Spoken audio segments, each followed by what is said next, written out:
քաղաքներ, որոնք ավելին են, քան քաղաքն ու փողոցը։ Կան քաղաքներ, որոնք սոսկ բնակավայրեր չեն։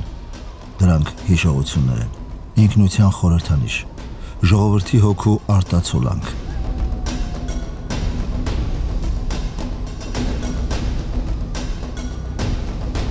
Արցախի սրտում ժայռերի վրա հպարտորեն կանգնած մի քաղաք կա,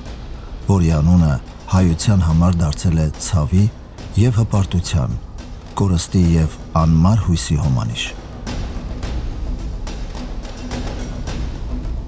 Սա Շուշին է։ Մշուշի միջից տեսիլ դյութական։ Կարծես բանաստեղծը հենց այս հրաշքի մասին է պատմել խորհրդավոր առասպելական։ Պաշտոնական պատմագրությունը հաճախ նրա կենսագրությունը սկսում է 18-րդ դարից, կապելով Փանահ անունով մի խանի հետ։ Բայց արդյոք քարերը կարող են այդքան երիտասարդ լինել։ Արդյոք այս ժայռերը, որոնք տեսել են թագավորներ ու զորավարներ, հազար ու մի վերելք ու անկում, չեն պահպանել ավելի հին պատմություն։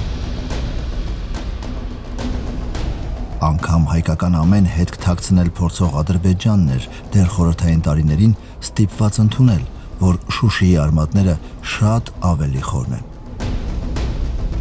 Խորհրդային ժամանակահատվածում նույնիսկ ադրբեջանցիների կողմից է որոշակի ուսումնասիրություններ կատարվել, ճիշտ է, շատ չեմ մասսայականացնել այդ ամենը, օրինակ ասենք 1871 թվականին, երբ Սարահարթում պեղումներ է կատարվել, մանավանդ արևելյան հատվածում Շուշիի Սարահարթի, ադրբեջանցիները իրենք եկել են եզրակացության, որ առաջի հազարամյակից բնակավայրերի հետքեր կա այստեղ Շուշիի Սարահարթում, կամ ասենք Ֆիրուդին Շուշինսկին, հետազոտողներից մեկը Շուշիի պատմության, ինքը նույնպես գտնում էր, որ մինչև 18-րդ դարը Շուշիում այդպես բնակավայր է եղել։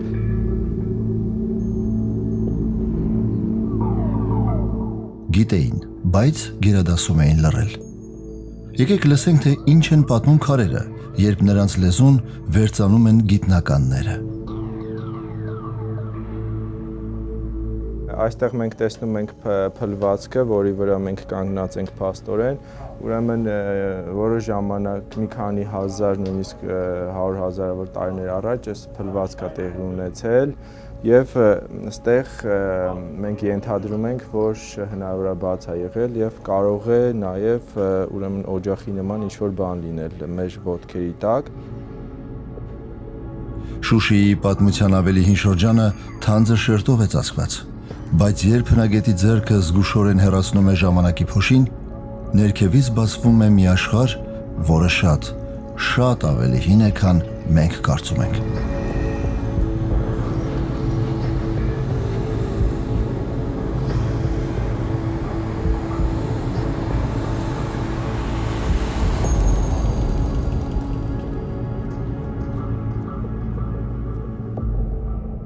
Երբ որ Շուշի պատմահայկարագիտական թանգարանի տնօրենն էի, այն ժամանակ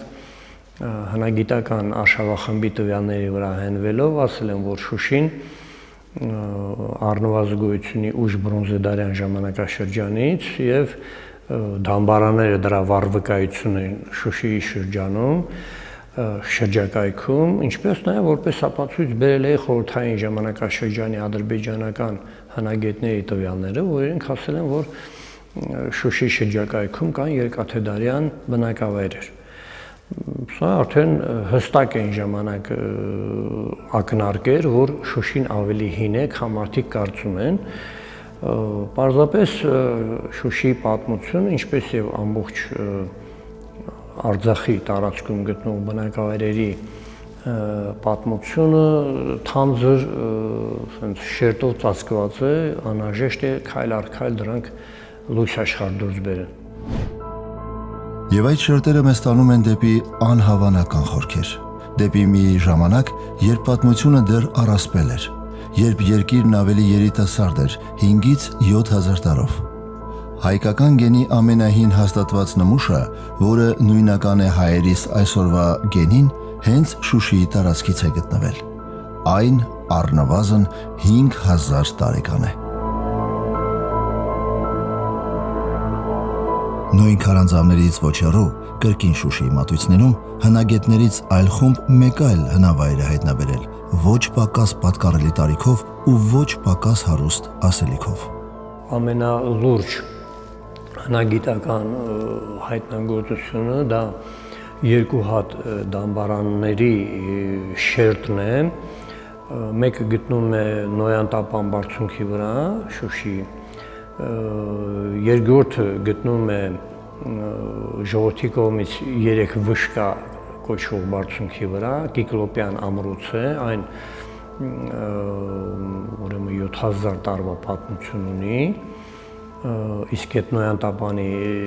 դամբարանը ունի 5000 տարվա պատմություն։ Այնտեղ երկու շերտերում էլ Հայաստանի հնագիտության ազգագրության ինստիտուտի Շուշի արշավախմբի կողմից իրականացվել են պեղումներ, ես այդ արշավախմբի անդամն եմ։ Հայտնաբերված նյութերը յուր ժամանակի մենք ցուցադրել ենք Շուշիի պատմահայկարագիտական թանգարանում, դրանք բրոնզե գավազանի գլուխներ, բրոնզե գոյություններ արծաթե կանացի զարդ, նետասլակներ։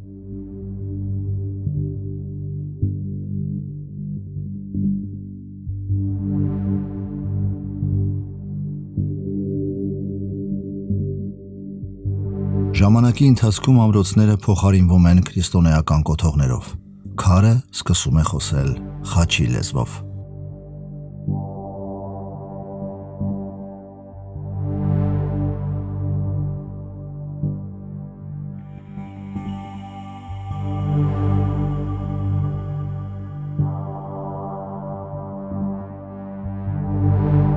Շուրջ 20 խաչքարեր են հայտնաբերվել, ամենահին խաչքարը թվագրում է 971 թվական, առավել շատ խաչքարեր կան առնչվող 13-րդ դարի, նույնիսկ վերջին շրջանում Շուշիի վերին մզկիթի հատվածում կատարված պեղումների արդյունքում հայտնաբերվել է նաև մի հետաքրքիր այսպես թաղում, քրիստոնեական հուշարձան է հայտնաբերվել, որը վերաբերում է վաղ քրիստոնեական ժամանակաշրջանի։ Սակայն Շուշիի պաշտպանական նշանակությունը երբեք երկրորդ պլանում չի եղել։ Դարեր շարունակ հայ թագավորները, սկսած Ուրարտու Արարատի թագավորներից մինչև Բագրատունիներ, գիտակցել են այս լեռնանցքի կարևորությունը։ Այն դարպաս էր դեպի մեծ հայքի սիրտը, Արարատյան դաշտավայր։ Եվ Շուշիի Սարահարթը այդ դարպասի անառիկ բանալին էր։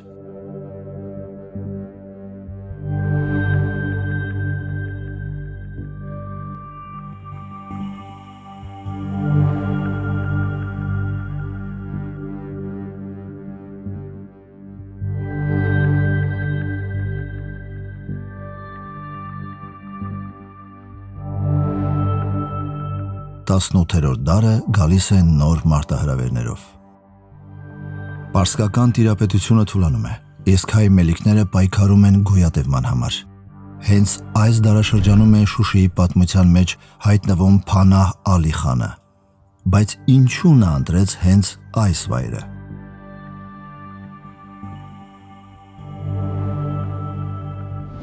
Ադրբեջանցի գիտնականները այստեղ են ասում են այնտեղ կա, ասում են Իբրահիմ խանի ամրոցը եւ նրա աղջկա ամրոցը, բայց իրենք ասում են, որ այդ ամրոցը կառուցվել է 17-րդ դարի սկզբին, այսինքն խոստովանում են։ Այսինքն եթե Ղարաբաղի խանությունը ձևավորվել է 18-րդ դարի երկրորդ կեսին, հետեւաբար նշանակում այս ովքեր են կառուցել այդ ամրոցը, այսինքն ինչ որ մարդիկ են կառուցել, այդ հայերն են կառուցել։ Փանահ խանը չի կառուցել ամրոցը զրոյից։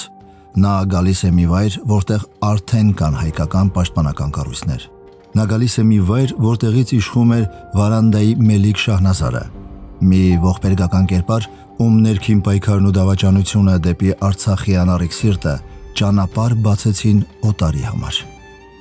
Այսպես հայկական ամրոցը դարձավ խանության կենտրոն։ Սա Շուշիի երկակի ճակատագրի սկիզբն էր։ Մի կողմից հայկական մշակութային ու տնտեսական կյանքի կենտրոն, մյուս կողմից հայության մեջքին խրված դաշույն պատմության այդ ժամանակահատվածում։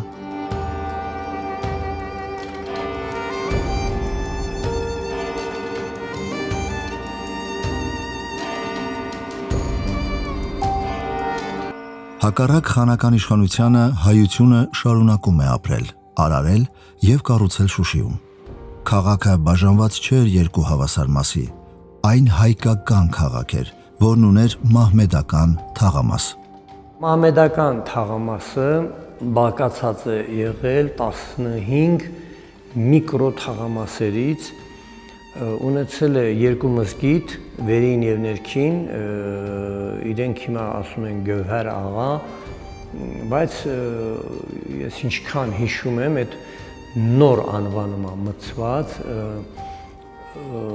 անշուշտ ճարտարապետը Պարսիկա, Սեֆի խանն է եղել ճարտարապետը, եւ մյուս թաղամասերում ոչ թե մզկիթներ են եղել, ինչպես մեր հուշարձանների պաշտպանությունները յուր ժամանակին փորձում ներկայացնել, այլ եղել է մեդրեսեներ։ Մահմեդական տարը Շուշիում բնակվում էր, բայց այդպես էլ քաղաքին հարազատ չդարձավ։ Շուշին այսօր թուրքական աշխարհի մշակութային կենտրոն հռչակողները դժվար թե կարողանան հոդաբաշ պատասխանել հարցին, թե ինչու Շուշիում իշխած խաներից եւ ոչ մեկը չի թաղվել Շուշիում։ Եվ ոչ միայն նրանք։ Շուշիի ոչ հայ բնակիչները անգամ մահից հետո չեն կարողացել Բերդաքաղաքի պատմության մասը դառնալ։ Ղարաբաղի խաների համար Շուշին իրենց համար այնքան անհարազատ էր, որ նույնիսկ խաներին թաղում էին Ղարաբաղի սահմաններից դուրս։ Այս հանգամանքն էլ գոյություն ունի։ Նույնիսկ ավելին ասեմ, նույնիսկ սովորական շարքային մարդկանց թաղումներ սկսել էին իրականացնել արդեն խորհրդային ժամանակահատվածում։ Որտեղ միջև այդ իրենք գիտեն, որ հայկական տարածք է դա, եկվորի կարգավիճակով են այստեղ ապրում, պարզապես ինչպես ասում են, իրավիճակները զարգացած ի նպաստ իրենց։ Այսինքն տարածաշրջանային զարգացումները իրենք կարողացան այդպես ամրանալ այդ հատվածում։ Հայկական թաղամասերը զարդարվում էին նոր եկեղեցիներով, ճոխ առանձնատներով, որոնց շքեղության հետ անհնար էր համեմատել խաների տները։ Միայն եկեղեցիների թիվը 2 տասնյակից ավել էր։ Կյանքը եռում էր, բայց լարվածությունը միշտ օդում էր։ Փանահը ինքնագլուխ չէր։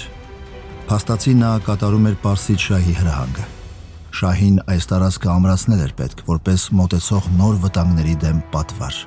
Վահան Պարսից տերության համար։ Իսկ վտանգը մոտենում էր։ Երկար ժամանակ այդ վտանգը Պարսկաստանի համար Օսմանյան Թուրքիայի դեմքն ուներ, ապա նրան փոխարինեց Ռուսաստանը։ Ռուսական ուժերը մոտենում էին հյուսիսից եւ արդեն հասնում էին հայկական բարձրավանդակին։